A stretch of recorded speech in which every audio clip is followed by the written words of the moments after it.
इसलिए वो भोजन नित्य प्रति भाइयों के साथ करते थे। हर परिवार वालों को चाहिए कि हम भोजन करने गए तो सबको पूछ लें, भाई लोग हैं, भैया ने भोजन किया, छोटू ने भोजन किया, सबको पूछे। बड़े का भी फर्ज है और छोटे का भी फर्ज है। सामूहिक भोजन करने से अलग ही बात बनती, प्रेम बढ़ता है परस्पर, परिवार में सौहार्द आता है। तो भगवान बंधु भी सहितो नित्य और मित्र और अतिथि, मित्रों को भी बुलाते थे और जो साधु संत आ जाए अतिथि उनको भी बिठा के एक तक भोजन करते थे। अकेले महाराज बुलाओ। डेकोरेशन बहुत अच्छा हुआ, तो गाइस देख सकते हैं डेकोरेशन बहुत अच्छा हुआ है यहाँ का। देवी कौशल्या जी से तो हम उसको खिलाते हैं। अब सीता जी भोजन करत बोल जब राजा नहीं आओ तज बाल समाज हम नहीं आए। अब देखो इतने आज्ञाकारी हैं कि बिना उनके को कष्ट दिए पूछ के सारा काम कर देते हैं, लेकिन खेल छोड़ के बाल समाज छोड़ के नहीं है।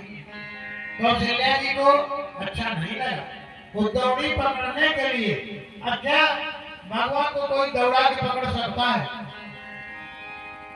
जब कौशल्या जब पकड़न धाई तो ठुमुकी ठुमुकी प्रभु चले पर आई और वो थक के लौटा। अब हम उतना थोड़ी दौड़ पाए जितना बच्चा दौड़ेगा।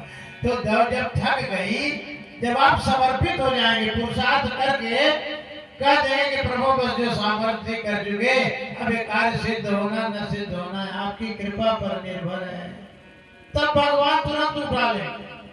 जब वो थक के लौट पड़ी तो दौड़ के आए, धूसर धूरी भरे तनु आए।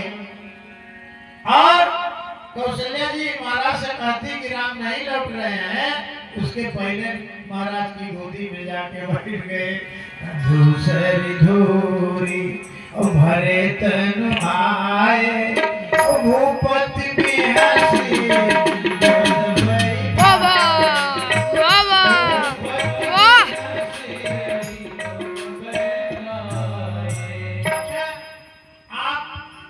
तैयार हो, ऑफिस में हो या कहीं भी हो, राजा थे, चक्रवर्ती सम्राट थे, लेकिन धूल भरे राम जी आए और गोदी में बैठा लिया।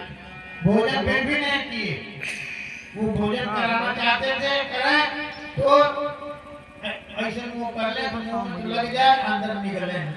भोजन करत चपल चित हितु अवसर पाए, भाग चले किरकात मुख दधि ओदन लपटा पाए। दही और चावल लिपटा के गए, महाराज ने सोचा चलो कुछ खाया तो हमारे यहाँ से, लेकिन खाए नहीं। इतना भ्रातृ प्रेम था, हम महाराज को प्रसन्न भी करना था, इसलिए धूल भरी थी फिर भी आ गए। अच्छा, गृहस्थ की क्या शोभा होती, बाल बच्चे गृहस्थ की शोभा होते हैं, और गृहस्थ की और कुछ शोभा। जैसे ये कार्यक्रम हो रहा है, सायंकाल है, तो जब भी अवसर मिले ऐसे कार्यक्रमों का आयोजन किया जाए तो आप समझिए गृहस्थ धर्म पूर्ण हो जाता है। और धन्यो गृहस्थ आश्रम तभी चरितार्थ होता है। तरे को तरे जे करे धुवरे, आहरा अतिथि के जो रायल नाई, ओ बाल गोपाल के खेलन थे, अपुरता मथानी बजी अंगने, और सज वही सत्संग सुनायल नाही। तो धन लाख तिजोरी में बंद रहे, असुख तो गृहस्थी पायल नाही। भक्तों सब भगवान की जय। तो भगवान की बात के प्रभु श्री राम थे, जब उनका विवाह हुआ और उसमें बड़ा आनंद सबको मिला। उसके बाद 12 वर्ष तक अयोध्या में प्रभु रहे। विवाह लीला, राम जी जब आ गए तो कहा कि राम जी आए ब्याहे, राम घर जब ते वो आ गए ना, तो जब ते राम ब्याही घर आए, नित नव नूतन मोद मधाए।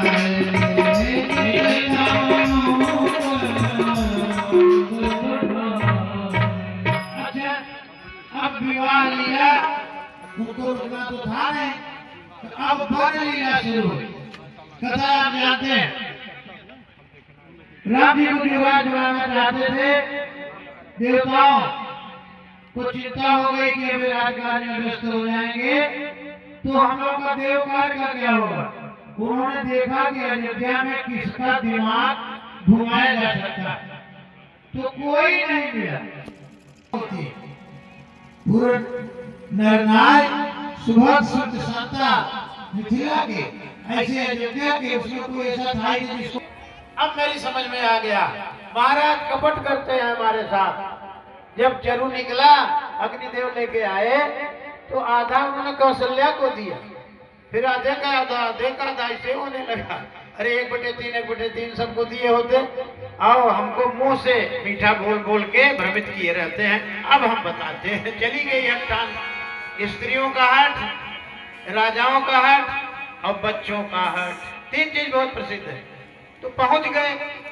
महाराज सोचे कि संध्या समय चलेंगे, राजकाज दरबार से उठेंगे तो कैकेयी को हम समझा के ये बात बताएंगे, नहीं गड़बड़ हो सकती है। हमने तो वचन दिया ही था कि उसी के बेटे को युवराज बनाएंगे। तो अब जब चले उठे वहां से, तो राजकीय शिष्टाचार होता है, उनको मार्ग बताया जाए। इतो देवा